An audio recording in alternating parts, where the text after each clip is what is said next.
Rapaziada, forte abraço aí, ó, pra quem tem F800, ó. Eu também tenho uma, tô fazendo esse vídeo aí pra quem tem, entendeu?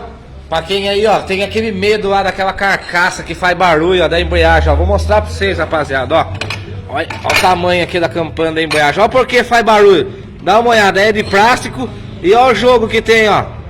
Ô, BMW, colocou um bagulho de plástico na moto, meu. Olha, é de plástico, rapaziada, ó. Dá uma olhada, ó. Olha que jogo que tem, ó.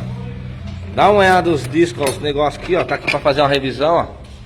A retífica aí do amigo meu, ó.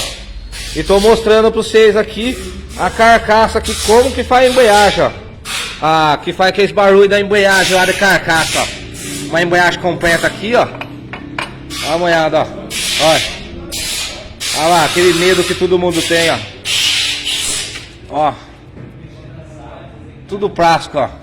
Entendeu, rapaziada? Então, quem tem medo aí de BMW aí que faz barulho de carcaça aí, ó, pode ficar sossegado, que é BMW aí, ó. Colocou o plástico, ó. Olha.